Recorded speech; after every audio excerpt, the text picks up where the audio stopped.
2 veces. Da gibt es dort...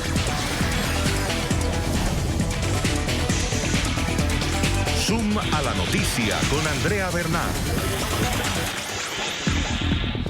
Hola, ¿qué tal a todos? Bienvenidos, soy Jason Calderón. Hoy estaré por Andrea Bernal y esto es Zoom a la noticia. Nuestro lente lo enfocamos hoy en el coronavirus.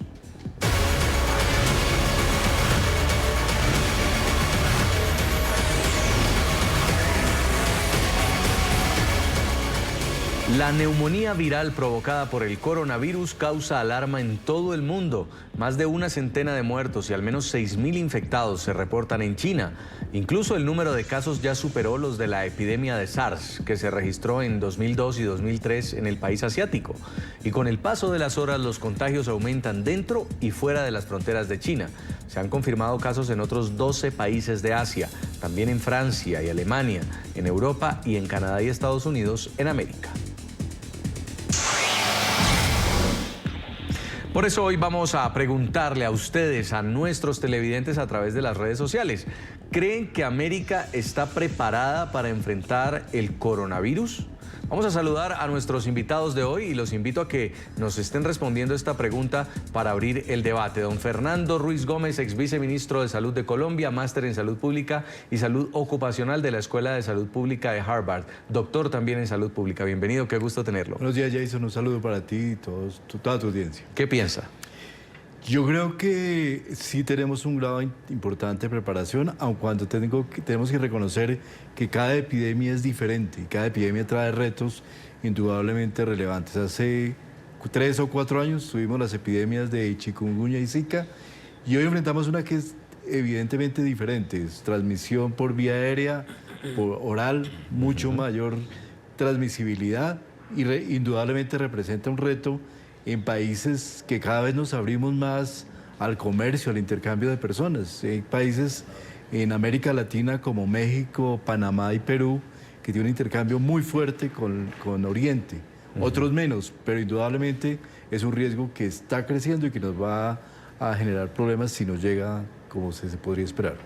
Y en Miami, Florida, nos acompaña Carlos Torres Viera, es médico infectólogo, profesor de medicina de la Universidad Internacional de la Florida. Bienvenido a Zoom a la noticia. Buenas tardes, señor Calderón, ¿cómo está usted? Muchos saludos a su audiencia, saludos al doctor Ruiz Gómez. Gracias. ¿Está el continente americano preparado para la llegada del coronavirus? Mire, yo creo que el concepto de preparación es un continuo y siempre se puede perfeccionar, pero yo diría que en líneas generales, nuevamente América ha enfrentado distintas epidemias, como decía el doctor Ruiz Gómez, con distintas características. En el caso particular de donde mejor puedo hablar, que es aquí en los Estados Unidos, obviamente yo creo que sí, que estamos preparados, siempre se puede perfeccionar, siempre puede haber errores, pero eso es parte de la preparación, saber resolver los errores y lograr enfrentar este tipo de brotes. Lo hemos hecho antes, creo que lo podemos hacer otra vez.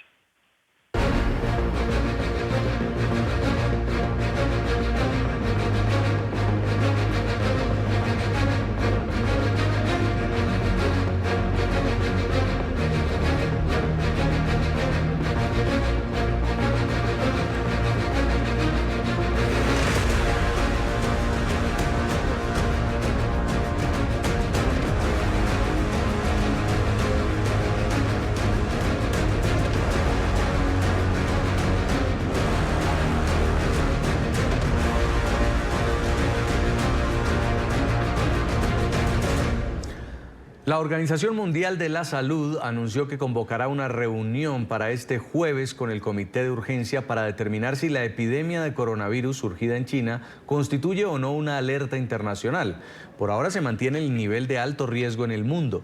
También informó que se han registrado transmisiones entre personas en 3 países fuera del gigante asiático. Lo que sabemos en este momento es que obviamente es muy temprano, la información va cambiando cada hora y se va actualizando, pero claramente tiene el centro en China con un mayor número de casos reportados, sobre todo en China. Sin embargo, todavía hay 71 casos reportados en 15 otros países. Y la mayoría de estos casos están asociados con viajes a China. La mayoría de estos casos son personas que viajaron a Wuhan. Y mientras la OMS evalúa la situación, en China los muertos van en aumento, al igual que los casos de contagio. Incluso según las autoridades, el coronavirus superó la epidemia del síndrome respiratorio agudo severo SARS, que azotó al país entre 2002 y 2003. Y es que en menos de 2 meses este virus deja por ahora más de una centena de fallecidos y al menos 6.000 contagiados. Vamos Wuhan, gritaban anoche los residentes de esta ciudad en el centro de China, considerada el epicentro del nuevo coronavirus. Un mensaje de aliento en medio del temor que ha traído la propagación de la enfermedad. Un temor que ha vaciado las calles de esta población de 12 millones de habitantes en cuarentena desde el 23 de enero. El pánico se ha extendido a otras ciudades. Este taxista en la sureña Changsha lleva a los pocos habitantes que aún se atreven a salir. Con un tapabocas sobre su rostro confiesa estar preocupado. Dice que la seguridad de toda la población china está en juego.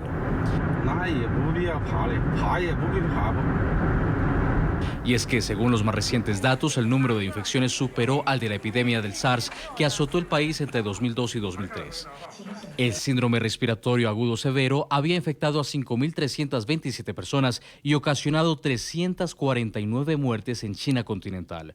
Pese a que más de una docena de países han reportado infecciones en sus territorios, el diario francés Le Monde reportó en las últimas horas que Beijing bloqueó en la Organización Mundial de la Salud la declaración de la emergencia internacional para, según el rotativo, no afectar su imagen. Entre tanto, la OMS informó que enviará expertos a China para comprender mejor el brote.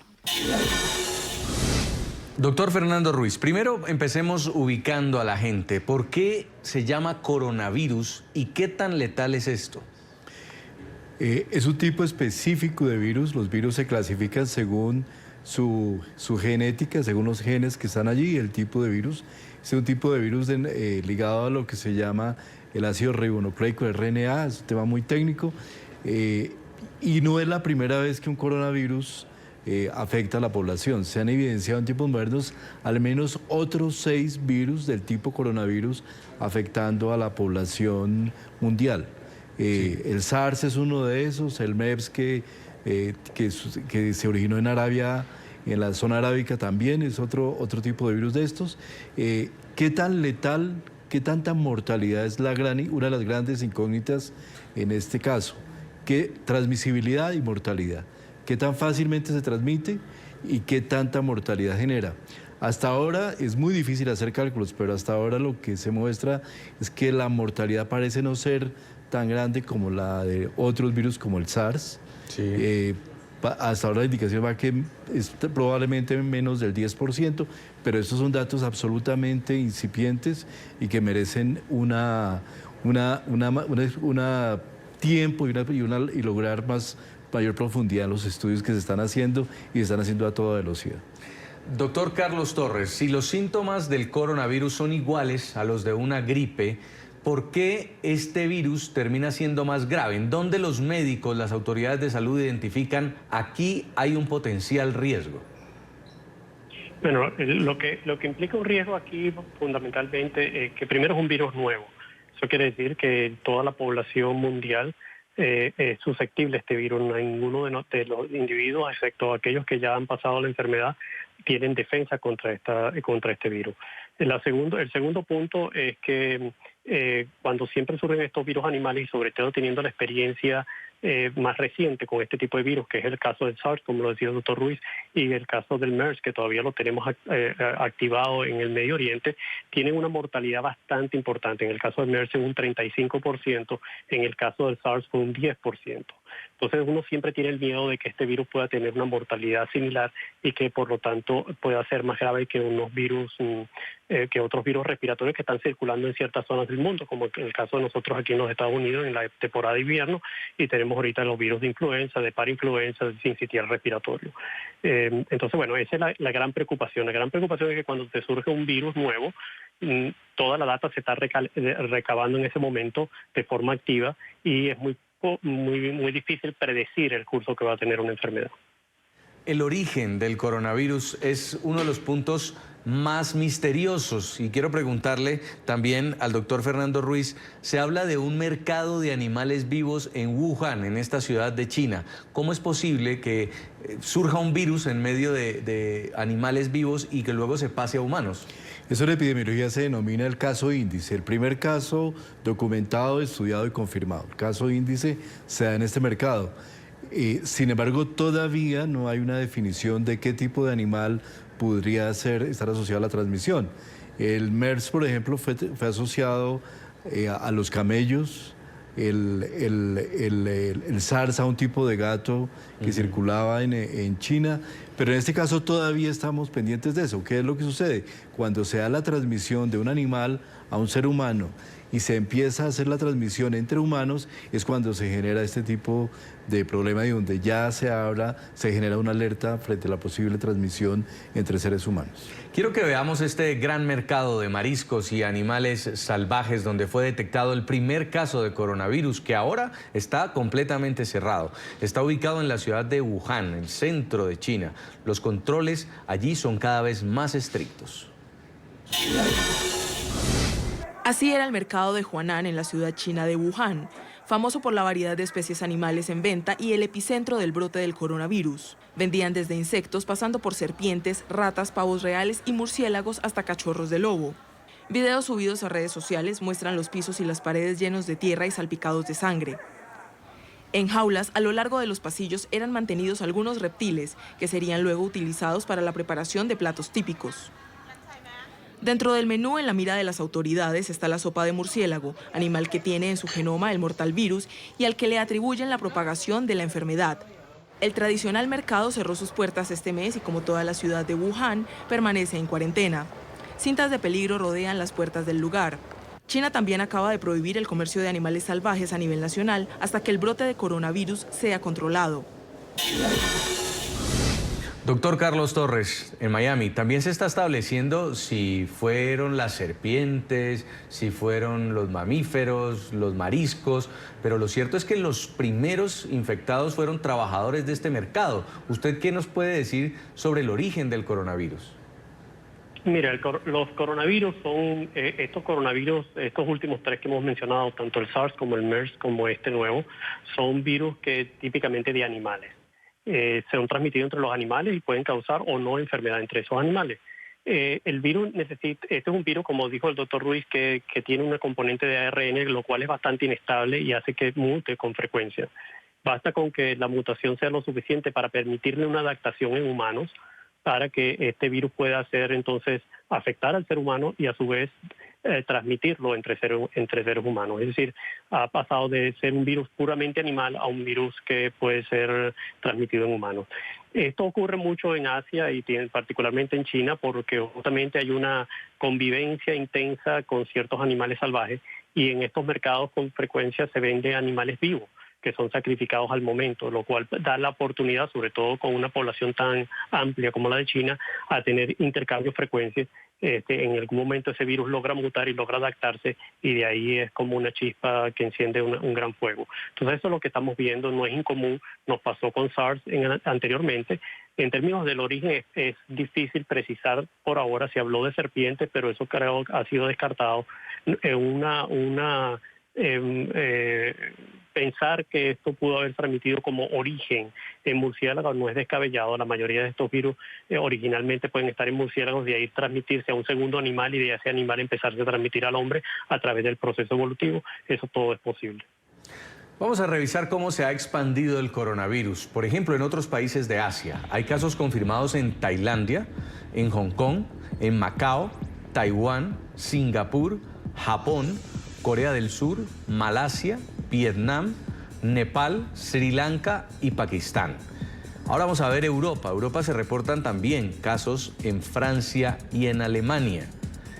Y quizá lo que de este lado del mundo nos preocupa es que ya ha llegado al continente americano. En Estados Unidos, las autoridades han confirmado 5 casos. Se reportan 2 en Canadá.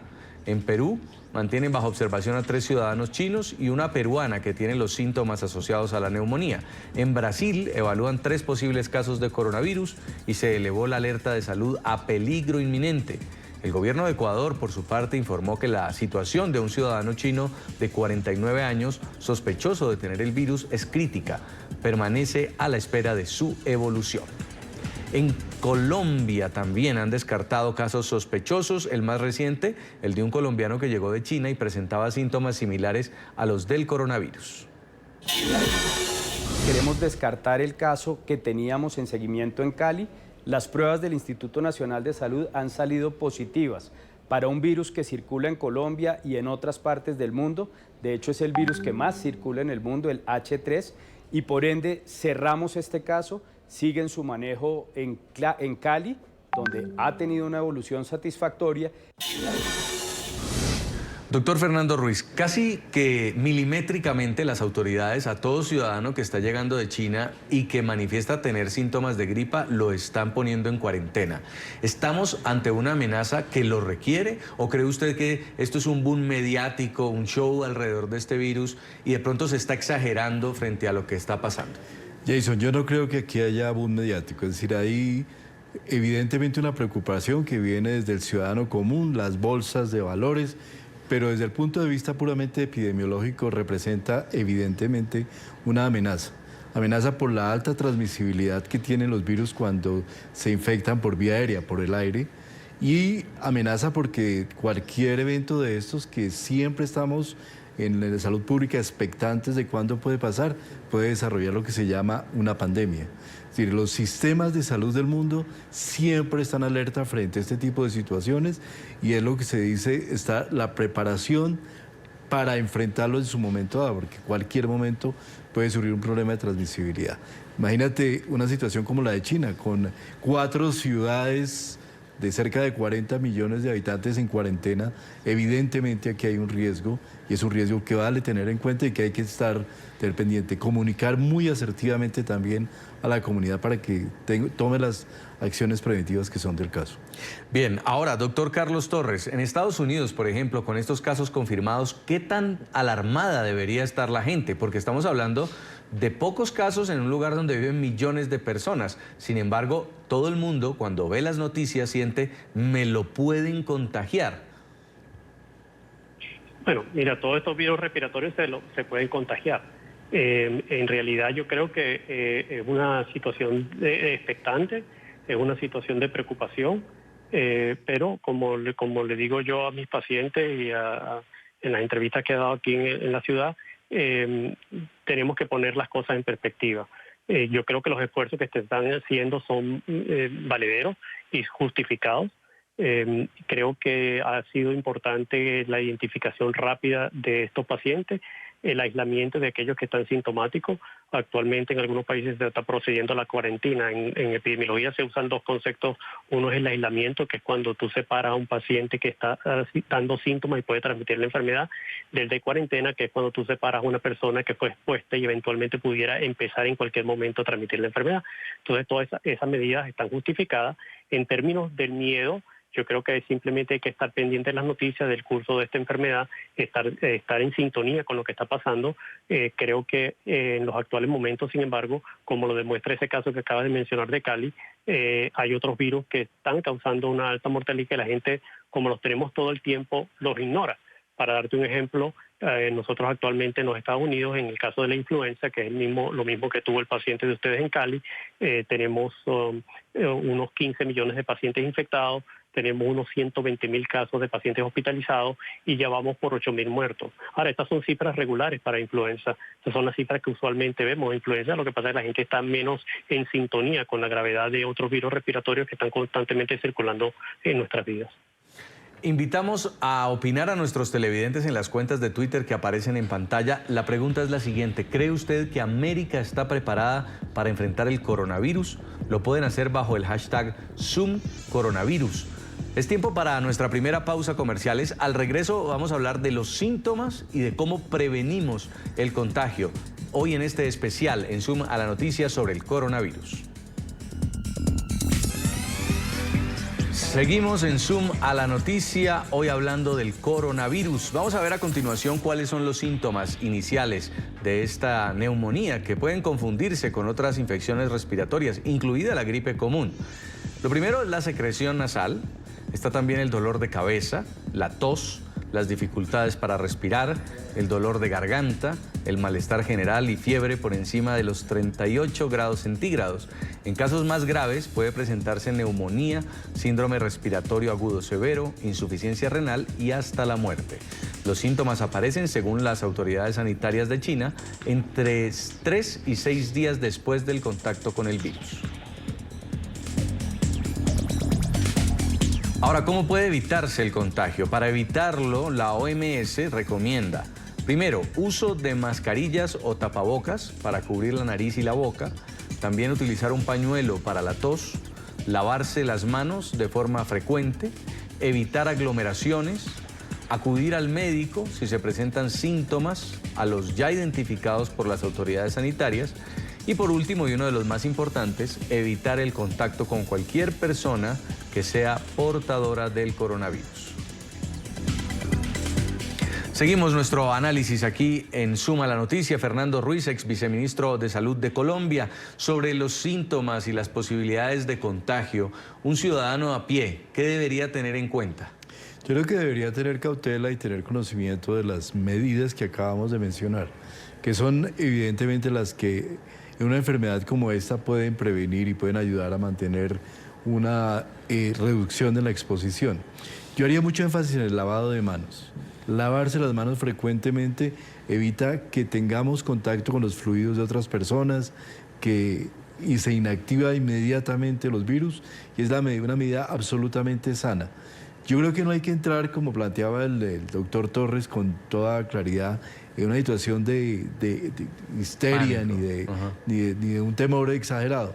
Pero sí, en caso de tener unos síntomas, cualquier síntoma respiratorio, es muy bueno acudir al médico, y también desde los sistemas de salud deben haber unas acciones que fortalezcan y permitan el control de una eventualidad si llegase a suceder, y es lo que se llama vigilancia epidemiológica.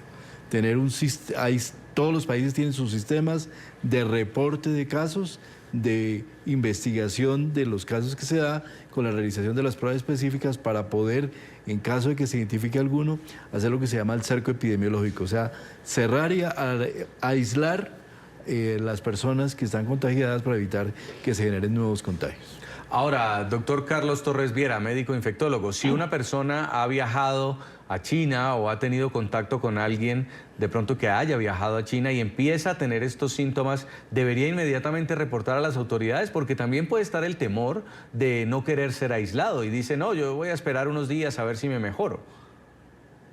Sí, eso que tú planteas es una de las controversias siempre cuando se toman los temas de aislamiento y cuarentena.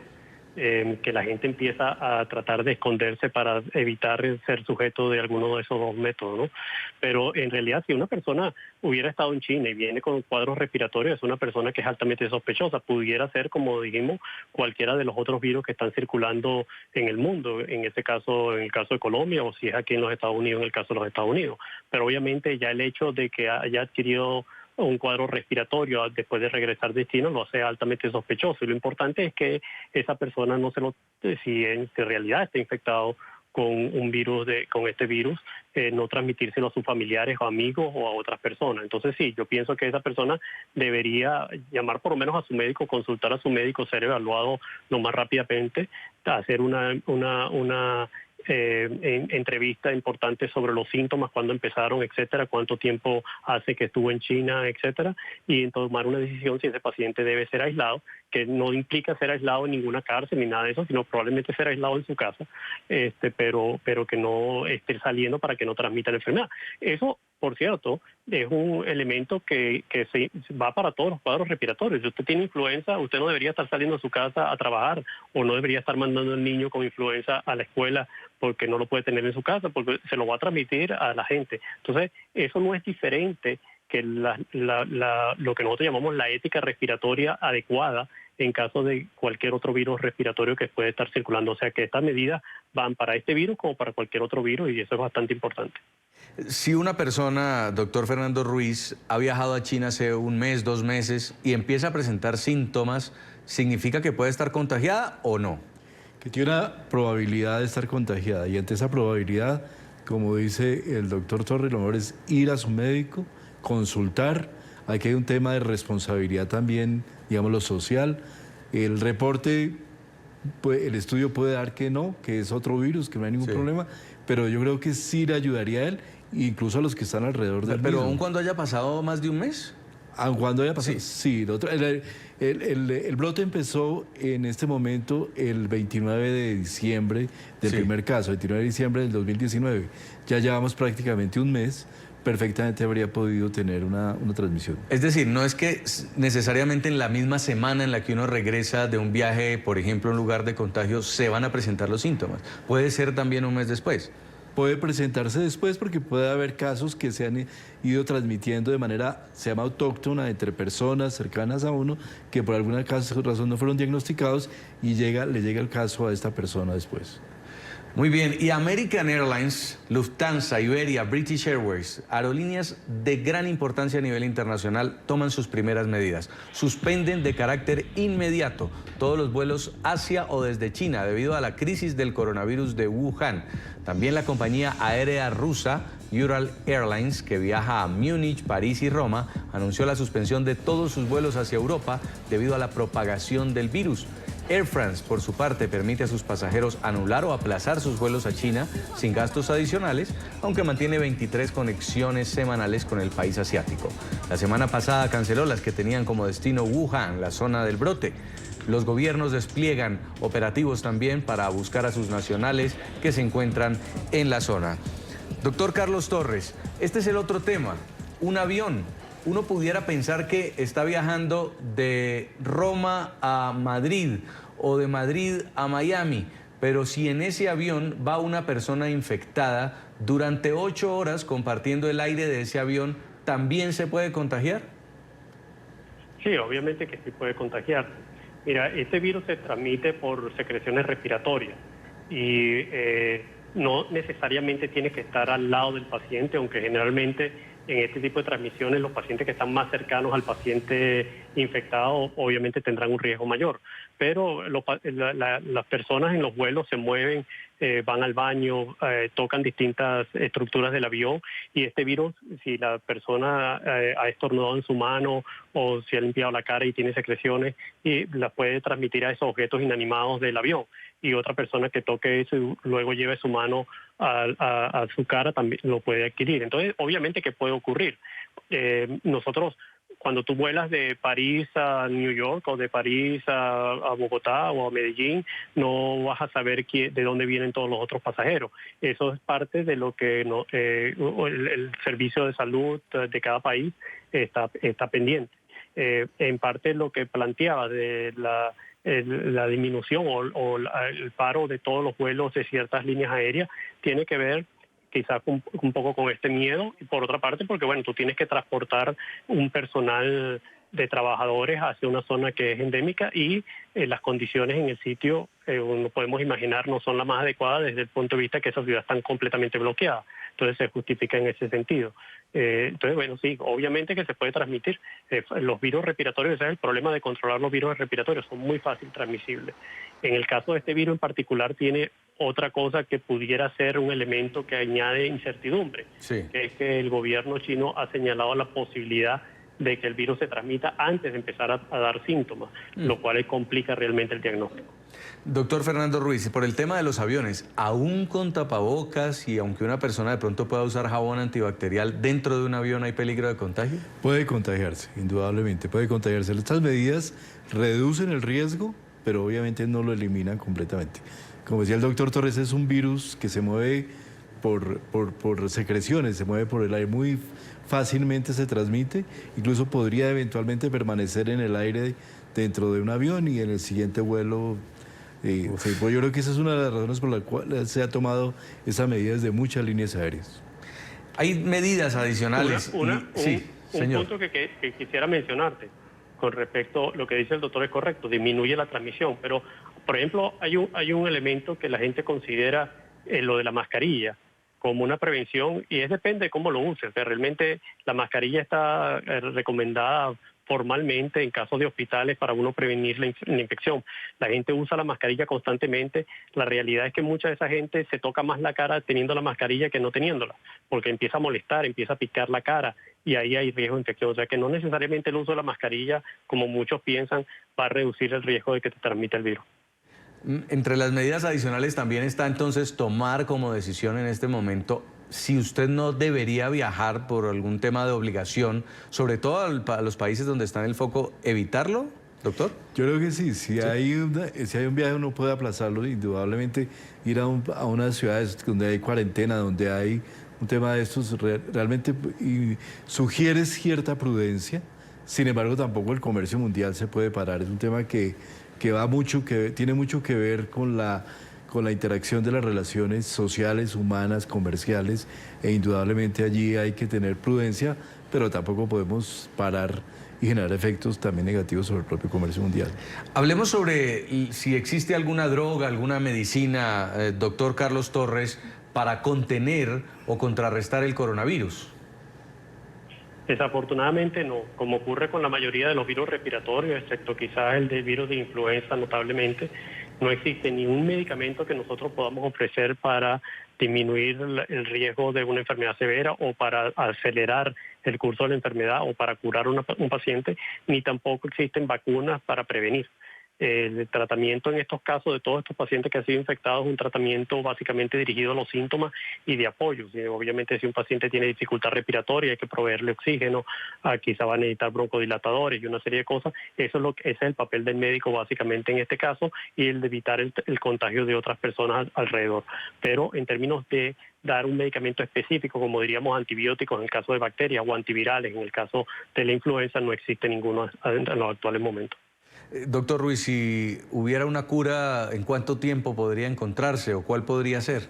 Muy difícilmente. Llevamos muchos años de estudios científicos buscando curas específicas para enfermedades virales y hasta ahora en general no hay una cura como tal. Entonces yo creo que este es un tema con el que la humanidad globalmente tenemos que seguir conviviendo y preparándonos para actuar y trabajar con la comunidad y con los servicios médicos desde una visión de que no hay cura, sin embargo se pueden manejar los pacientes, se puede mejorar su pronóstico con un adecuado tratamiento sintomático, con el reposo, hidratación, con el aislamiento si es el caso, prevenir el contagio, pero cura como tal.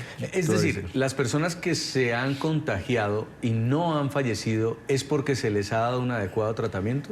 Eso depende mucho de la idiosincrasia de la persona, su edad, su condición física, el estado de su sistema inmunológico, la situación de su sistema respiratorio. Es decir, hay muchas variables que intervienen allí, pero un buen manejo, un manejo adecuado, un manejo médico, indudablemente puede mejorar el pronóstico de la mayor parte de los pacientes. ¿Y ha habido personas, doctor Torres, que se hayan contagiado y ya estén sanas o ya se les haya pasado la sintomatología? Oh, sí, la mayoría de esos 5.000 casos que se están reportando en China, probablemente la gran mayoría de esos pacientes han tenido la enfermedad y se han recuperado. Una de las incertidumbres, obviamente, que ocurre cuando uno empieza a ver estas epidemias y no tiene información precisa, porque la estamos justamente recolectando, es que nosotros no sabemos realmente qué grado en qué intensidad mucha gente puede tener un cuadro respiratorio bastante benigno con este virus y lo que estamos viendo es obviamente los casos más severos, pero hay mucha gente que puede estar sufriendo de cuadros muy benignos que se recuperan rápidamente sin mayores complicaciones. Entonces sí, que hay una gran cantidad de pacientes ahora en China, de esos 5.000 que la gran mayoría probablemente están curados, hay unos que están todavía gravemente enfermos y hay otros que lamentablemente han fallecido. Invitamos a los televidentes a que sigan opinando en las cuentas de Twitter que aparecen en pantalla. ¿Cree usted que América está preparada para enfrentar el coronavirus? Escríbanos bajo el hashtag #ZoomCoronavirus. Vamos a leer reacciones en Twitter. Alejandro Lucero escribe: en Latinoamérica su control por parte de los gobiernos causaría estragos. Vamos a la nueva pausa. Ya regresamos. Ustedes sigan opinando hoy en Suma la Noticia.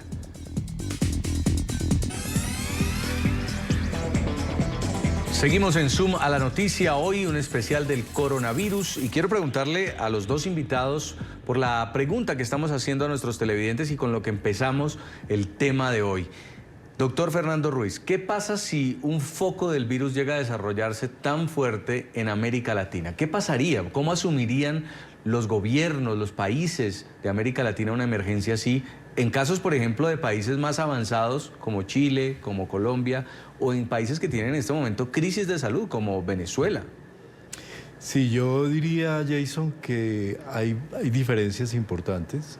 Hay países que tienen sistemas de vigilancia epidemiológica muy robustos, que tienen una capacidad de diagnóstico muy fuertes. Hay otros países, probablemente algunos países de Centroamérica, que tienen algunas limitaciones en su capacidad, pero que, digamos, en un ámbito de cooperación, colaboración hemisférica, esto se puede solucionar. Es decir, las pruebas hoy en día se pueden enviar fácilmente a otros países y obtener resultados por internet muy rápidamente. Yo tengo un temor particular en el caso de Venezuela. Parece que Venezuela ha tenido una crisis muy crítica en su salud pública, en su sistema de vigilancia epidemiológica. La situación que tiene, por ejemplo, el paludismo es una prueba de las limitaciones que existe, y probablemente hay otros países que también vayan a tener dificultades, pero digamos que hay diferencias relevantes entre unos y otros. Y yo creo que ahí la cooperación hemisférica y el apoyo que organizaciones como la OPS, la Organización Panamericana de la Salud, el Banco Mundial, la misma OMS nos den, y muchas veces, y el concurso de instituciones tan importantes como el Centro de Control de Enfermedades, el CDC de Atlanta para temas de diagnóstico, seguramente tendríamos que hacer una serie de alianzas y cooperaciones para poder enfrentar si esto tiene unas proporciones muy grandes y su letalidad realmente es importante. ¿Usted qué opina, doctor Carlos Torres? Estoy totalmente de acuerdo. Yo creo que no es completamente parejo la capacidad de respuesta en los distintos países latinoamericanos. Hay varios elementos que juegan ahí. Una parte, yo creo que vamos a dejarlo claro de esta manera. El personal médico, yo creo que todos los países tienen un personal médico capacitado para enfrentarlo. El problema es toda la parte estratégica que viene con una respuesta desde el punto de vista de salud pública, como lo manifestaba el doctor Ruiz. Incluye la parte de diagnóstico, la parte de aislamiento, la parte de comunicación, etcétera. Entonces creo que es variable. Yo puedo hablar de dos países en particular, uno es Estados Unidos porque trabajo acá, tengo años viviendo acá y entonces puedo decir que creo que la capacidad de respuesta no hay duda de que es excelente, aunque eso no quiere decir que sea infalible, porque ninguna es infalible en este tipo de episodios. Puedo hablar también de Venezuela porque soy originalmente de Venezuela y sí, estoy completamente de acuerdo que si dentro de Latinoamérica quizá uno de los países donde más preocupación uno tendría, o yo tendría, sería Venezuela, porque indudablemente el sistema de salud de Venezuela está totalmente desarticulado, tiene fallas enormes, y eso lo demuestra el surgimiento de unas grandes epidemias de enfermedades que ya estaban prácticamente resueltas y que han regresado al continente a través de Venezuela. En medio de la preocupación mundial por la expansión del virus, científicos en Australia ya han logrado reproducir el denominado coronavirus o la neumonía de Wuhan, lo que supone un avance significativo para encontrar una vacuna. Los investigadores del centro Peter Doherty en Melbourne partieron de la muestra de un paciente infectado. Explicaron que ahora tendrán la capacidad de validar y verificar todos los métodos de prueba y comparar sus sensibilidades y especificidades para crear anticuerpos. Las medidas continúan por parte del gobierno de Estados Unidos, que evacúa a su personal diplomático de la ciudad de Wuhan. La administración de Donald Trump también ha aconsejado a sus ciudadanos evitar los viajes a China y expresamente recomienda no trasladarse a la provincia de Hubei, que la capital es Wuhan. A estas acciones preventivas se suma Japón. Envió un avión para evacuar a 200 de sus ciudadanos que vivían en esta ciudad. Los ocupantes de la aeronave agradecieron la ayuda de las autoridades japonesas y señalaron estar aliviados por haber salido del foco del brote del coronavirus.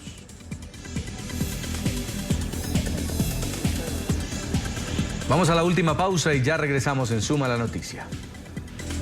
Desafortunadamente se nos ha agotado el tiempo, pero esto del coronavirus tiene mucho para hablar, tiene mucho para analizar, mucho para debatir. Ustedes sigan opinando en sus redes sociales y cuéntenos qué más les gustaría saber sobre este virus que tiene en alarma al mundo entero. Muchas gracias, don Fernando Ruiz Gómez, ex viceministro de Salud de Colombia, por acompañarnos. Muchas gracias, Jason, muchas gracias por la invitación. Y también quiero agradecerle en Miami a Carlos Torres Viera, médico infectólogo, por haber estado con nosotros.